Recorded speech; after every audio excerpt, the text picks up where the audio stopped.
কার্শিয়াংয়ের সিটংয়ে ভয়াবহ দুর্ঘটনার খবর পাওয়া যাচ্ছে।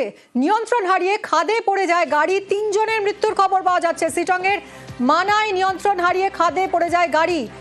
পার্থ রয়েছে সঙ্গে। পার্থ, কিভাবে ঘটলো দুর্ঘটনা? একেবারে দেখো, গতকাল রাতে কার্শিয়াং থেকে যখন সিটং ফিরতে গাড়িটি, সেই সময় সিটং এর কাছে সিটং এর গাড়িতে একজন ছিলেন। গাড়িতে কতজন ছিলেন পার্থ?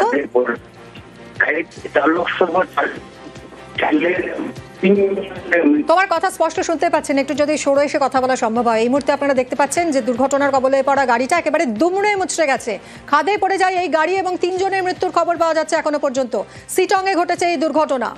গতকাল রাতে দুর্ঘটনার পর আজ সকালে উদ্ধার। গুরুতর আহত গাড়ির চালক শিলিগুড়ির হাসপাতালে ভর্তি। পার্থ রয়েছে সঙ্গে, আরো জানাচ্ছে পার্থ।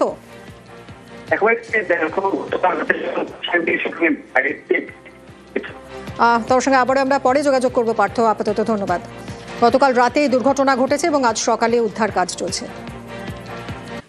প্রায় 6 মাস পর ঘরে ফিরেছেন অন্তঃসত্ত্বা সোনালী খাতুন। এখনো বাংলাদেশে তার স্বামী দানিশ শেখ, প্রতিবেশী সুইটি বিবি এবং তার 2 ছেলেও বাংলাদেশে।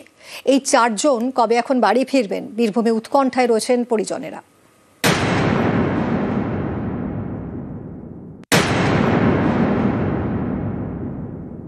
ও ফিরে এলে তো আমারও ছেলে যেমন ফিরে আসে। সুইটি বিবি, আমাদের মন খারাপ, আমার ছেলে কাঁদছে মার জন্যে। চলে আসে সুইটি বিবি, ছেলে সোনালিরা চলে এসছে। আমার ছেলে কেন আসবে? হ্যাঁ, আমার জন্ম এখানে, আমার সুইটিরও জন্ম এখানে। যখন জেল থেকে ছুটাই ওই তখনই আমার মেয়ের সাথে কথা বলেছি, আর আমি কথা বলতে পারি না। বীরভূমের পাইকরে সোনালী খাতুন প্রায় 6 মাস পর বাংলাদেশ থেকে ভারতে ফিরেছেন।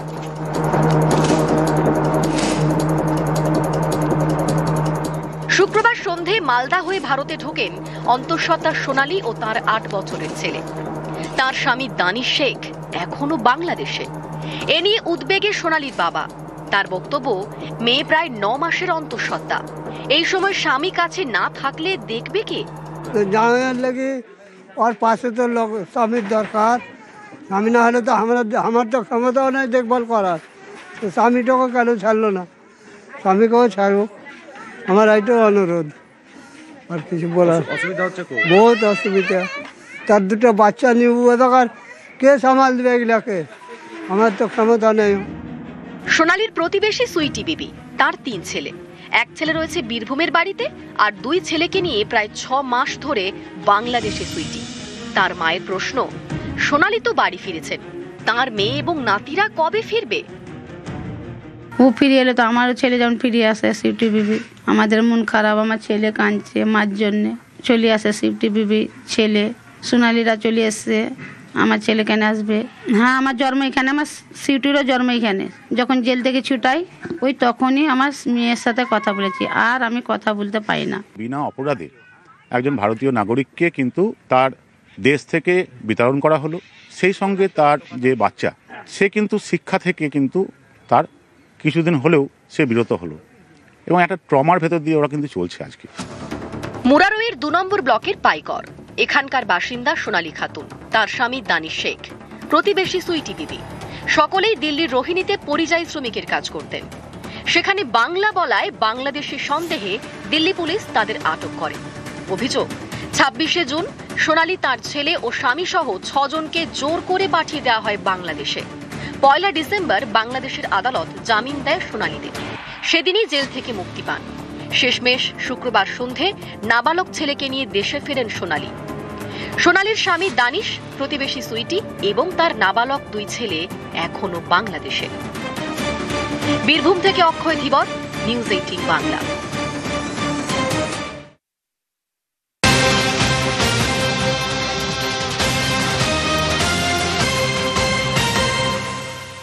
নথি চুরি করে ভারতীয় সাজার চেষ্টা, বাংলাদেশির ভারতীয় বাবা মা।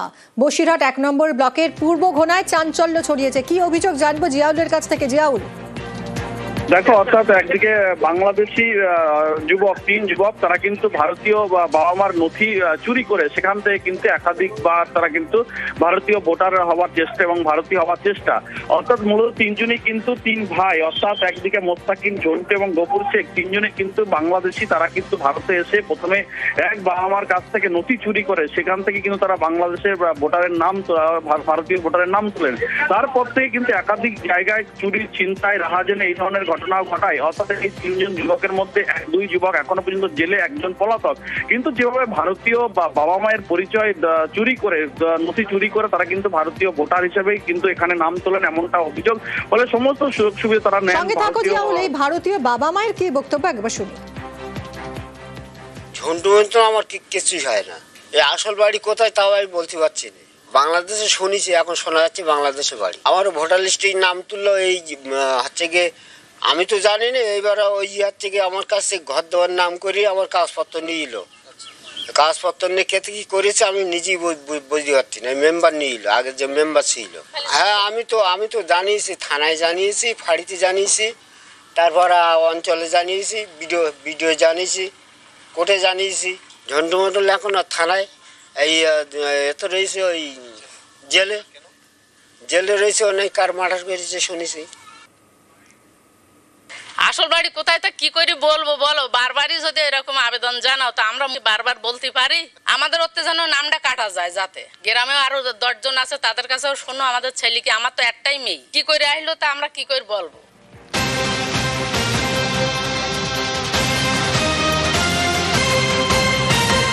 যে ভারতীয় দম্পতিকে বাবা মা হিসেবে দেখাচ্ছে এই অভিযুক্ত ঝন্টু মণ্ডল, বাংলাদেশি ঝন্টু মণ্ডল, এই দুজনের, তারা সেই দুজন জানেনই না যে ঝন্টু মণ্ডলের বাড়ি আদৌ কোথায়। নথি জালিয়াতি করে ভারতীয় পরিচয়পত্র জোগাড় করেছে ঝন্টু মণ্ডল, আর এই নথি জালিয়াতিতে সাহায্য করেছে প্রাক্তন পঞ্চায়েত সদস্য, কংগ্রেসের পঞ্চায়েত প্রাক্তন সদস্য। তার বিরুদ্ধে অভিযোগ উঠছে। জিয়াউল, কি অভিযোগ, কিভাবে এই কাগজপত্র হাতিয়ে নিয়ে জাল পরিচয়পত্র বানালো ঝন্টু মণ্ডল? দেখো, একদম চাঞ্চল্যকর অভিযোগ। একদিকে ছাত্তার মণ্ডল এবং তার স্ত্রী আসনা মণ্ডল, তারা বাংলার বাড়ি অর্থাৎ আবাসের জন্য তারা ঘরের জন্য অ্যাপ্লাই করেছিলেন। পঞ্চায়েত সদস্যর কাছে কিন্তু সমস্ত নথি দিয়েছিলেন, কিন্তু সেই নথি চুরি হয়েছে। অর্থাৎ সেই নথি তিনি সেখান থেকে নিয়ে বাংলাদেশি যুবকদেরকে এদেশীয় ভোটার কার্ড তৈরি করতে বা এদেশীয় বাসিন্দা তৈরি করতে সমস্ত ডকুমেন্ট সেই কংগ্রেস তাদেরকে দিয়েছেন। আর তার থেকেই কিন্তু তারা একেবারে ভারতীয় ভোটার হিসেবে বা ভারতীয় ব্যক্তি হিসেবে তারা নাম তুলেছেন। কিন্তু যেভাবে একজন পঞ্চায়েত সদস্য যেভাবে সমস্ত নথিপত্র দিয়েছে শুধু আবাসের বা ঘরের জন্য, সেই নথি কিভাবে চুরি হলো এই প্রশ্ন কিন্তু ইতিমধ্যে উঠেছেন। এবং জানি ইতিমধ্যে রাজনৈতিক চর্চা শুরু হয়েছে, তার কারণ সেখানে সিক্রেট ব্যাপার, যেখানে বাড়ির জন্য যেখানে সমস্ত কাগজপত্র তুলে দেওয়া হয়েছে, সেই দলিল বা সেই সমস্ত কাগজপত্র কিভাবে চুরি হয় এ নিয়েও কিন্তু ইতিমধ্যে প্রশ্ন উঠতে শুরু করেছে। ইতিমধ্যেই কিন্তু তিন যুবক যে বাংলাদেশি এবং তারা জানেনই না, তাদের এক মেয়ে, কিন্তু সেখানে ভোটার কার্ডে দেখা যাচ্ছে 3 জন তাদের ছেলের নাম উঠেছে। কিন্তু কিভাবে উঠলো সেনা ইতিমধ্যে কিন্তু প্রশ্ন উঠতে শুরু করেছে। কিন্তু এই সমস্ত অভিযোগ বলছেন যে অর্থাৎ এই কংগ্রেস পঞ্চায়েত সদস্যকেই নথি দিয়েছিলেন, তিনি চুরি করে তাদেরকে দিয়েছেন, তাতেই নাম উঠেছে, এমনটাও কিন্তু অভিযোগ আকারে উঠে আসছে। ধন্যবাদ জিয়াউল। যে ধরা পড়েছে সে যখন ওখানে ভোটার লিস্টে নাম তোলে তখন ওই পঞ্চায়েতের ওই বুথের দায়িত্বে ছিল কংগ্রেস মেম্বার। তা কংগ্রেস মেম্বারের সহযোগিতায় সে ভোটার লিস্টে নাম তুলেছে। এর সঙ্গে তৃণমূল কেন জড়িত থাকবে? তৃণমূল ওই পঞ্চায়েতে তো দায়িত্বেই ছিল না। তৃণমূলের দায়িত্ব এই বর্তমানে এসআইআরে প্রতিটা নাগরিক যাতে সঠিকভাবে ভোটার লিস্টে নাম তুলতে পারে, তার ফর্ম ফিল আপ থেকে শুরু করে তাকে সমস্ত রকম সহযোগিতা করা, তৃণমূল সেই দায়িত্ব পালন করছে। ওই মেম্বার প্রথম দিকেই আমরা দেখেছিলাম যে সেই বিভিন্ন রকম অবৈধ কাজের সঙ্গে জড়িয়ে পড়ছে, যার জন্যে আমরা দলগতভাবে তার বিরুদ্ধে প্রতিবাদ করেছিলাম বলে সে তৃণমূলের ছত্রছায়ায় যে আশ্রয় নিয়েছিল। তারপরে ওই যে সমস্ত ভোটার কার্ড সংশোধনের বিষয়ে, এই ভোটার কার্ড সংশোধনের বিষয়ে পুরোটাই বিডিও অফিস তদারকি করে। যে সময়ে ঘটনাটা ঘটেছে সেই সময়ে বিডিও অফিসটা পরিচালনা করে গেছে তৃণমূল, এবং এই তৃণমূলের জামানাতেই বিডিও অফিসের সহযোগিতা এই সমস্ত কাজগুলো সম্ভব। মাস 6 আগে ঘোটরা গ্রাম পঞ্চায়েতে যে মার্ডার হয়েছিল, এদের পরিচয় এই এসআইআর আবহে যখন প্রকাশ পাচ্ছে দেখা যাচ্ছে 3 জনই বাংলাদেশি। এর মধ্যে একজন তো আবার বারবার পরিচয় পাল্টিয়ে এখানে বিভিন্ন জনকে পিতা বানিয়ে তার ভোটার লিস্টে নাম তুলেছে। তো এই সমস্ত বাংলাদেশি কুখ্যাত অপরাধী জঙ্গি এদেরকে তৃণমূল সরকার আশ্রয় দিচ্ছে এবং এদেরকে পরিচয়পত্র তৈরি করিয়ে দিয়ে ভোটার লিস্টে নাম তোলাচ্ছে। অ্যাপ্রুভ করেছি মানে সাবমিট করেছি, আমাদের উপর থেকে অর্ডার দিয়েছে আপনি কোনো ফর্ম যদি তারা নেয় এবং জমা দেয় তাহলে তাদের জমা সাবমিট করতেই হবে। এবার আমার সন্দেহ মনে হলে আমি ম্যাপিংয়ের ক্ষেত্রে তাদের উইদাউট ম্যাপিংয়ে করতে পারি, সেটাই এই আরও সাহেব বুঝে নেবেন যে ওনারা কি করবেন। ওনারা পরিষ্কার বলে দিয়েছেন যে আপনি কোনো মতেই হাতে কোনো দায়িত্ব নেবেন না, সব ফর্ম আপনাকে সাবমিট করতেই হবে এবং সেটা আমরা হিয়ারিংয়ে আমরা ওনাদের ডেকে আমরা সম্পূর্ণটা দেখে নেব।